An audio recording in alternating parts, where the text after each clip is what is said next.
Hello, this is Daniel Mart, and today I'm going to be doing another review.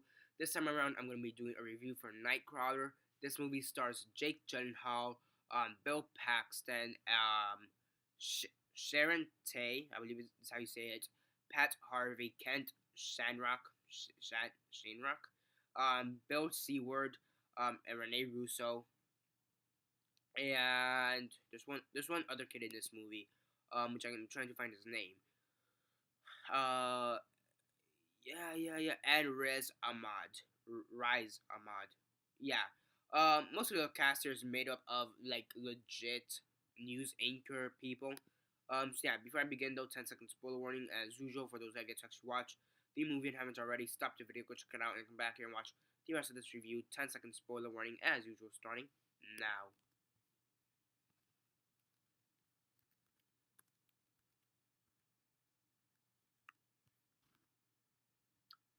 Okay, so 10 seconds are up.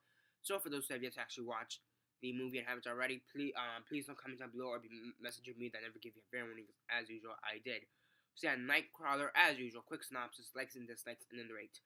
So basically, in this movie, you have this guy, played by Jake Gyllenhaal, and he's basically a Nightcrawler, or a swinger, or whatever you want to call it. He goes to car crashes and murder scenes and stuff, and he starts filming stuff until he's kicked out or gets enough footage, and he sells it to news companies, to news TV stations, so he can get money off it. After a while, he becomes really good at it and becomes borderline psychotic to the point that he's committing crimes to make his footage look better.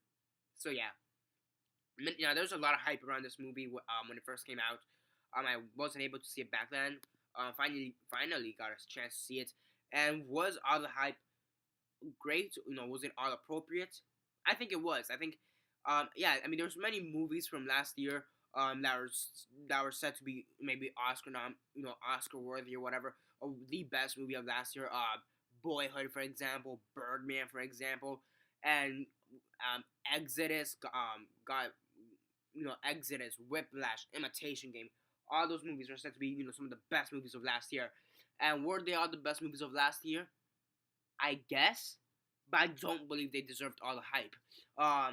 Birdman, it was pretty good, but if you guys know my opinion, last 5 minutes of it completely killed all of Birdman.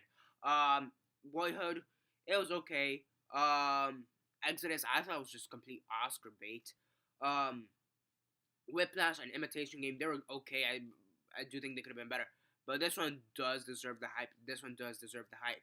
I mean, there is one part where I was a little bit disappointed because I do think they could have maybe gone the extra foot or even extra mile to make it a bit more creepier. And there were a few times where I was a little bit disappointed, but overall, I wasn't really disappointed at the film. I was disappointed at a few sections of the film, maybe like once every maybe half hour, and it's about a 2.5 hour movie or something like that. It's like a 2 hour movie. So I was maybe disappointed like 4 times for like 2 seconds and whatever. But overall, it's a pretty great movie. Jake Gyllenhaal, oh my gosh, is he a creep? Yeah, he's a complete creep. He's like steady hands, steady hands. I mean, imagine me trying to film this with steady hands. I mean, I'm probably gonna try and fail right now. Here, like steady hands, steady hands. No, like let's see, steady hands. I mean, just imagine me walking around my room and being saying, steady hands, steady hands. Come on. I mean, I'm gonna try doing this review walking and fail badly, but yeah, I mean, overall, it was a pretty good movie. And I can't even do this without using steady hands. It was an attempt.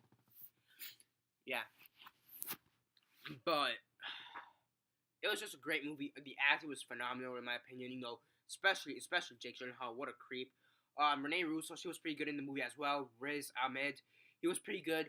He dies at the end of the movie, like just randomly. It kind of came out of nowhere, his death. And you have Jake Gyllenhaal. He's kind of just filming his death. He's like, it's for the money.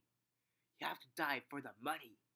And then Riz Ahmed or whatever, he's like, can't you at least tell the police what happened or whatever? He's like, no, fuck you. You're gonna betray me, and I'm gonna take your money and make more money. He's like, okay. I mean, it is a bit illogical at times, but it's just really funny, really dark, really fast.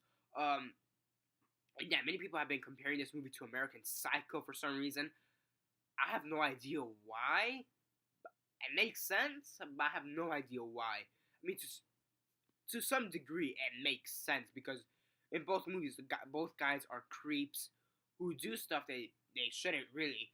But yeah, I'm pretty sure there's a fan theory out there already connecting American Psycho with Nightcrawler. If I'll be shocked if it isn't. Yeah. Overall, great acting, great writing, some pretty intense shit going out throughout the whole movie. Yeah. I was just a little bit disappointed at a few times. Some things just seemed a little bit illogical or whatever. But overall, it's an amazing movie. On a scale of 1 to 10, 1 being the worst, 10 being the best, and 6 being decent, I give it a 9 out of 10. It's an incredible movie. Do check it out if you haven't already. And yeah, that's basically it for this review. Subscribe if you're not already subscribed. I do movie reviews, TV show reviews, and comic book reviews. Comment down below on your thoughts on the movie if you've seen it already, and if not, why not? And if you have, what are your thoughts on it? Like the videos on Facebook, Twitter, MySpace, or whatever you guys prefer. Remember to follow me on Instagram, Daniel Mart. And aside from that, that's basically it for now. This is Daniel Mart signing off.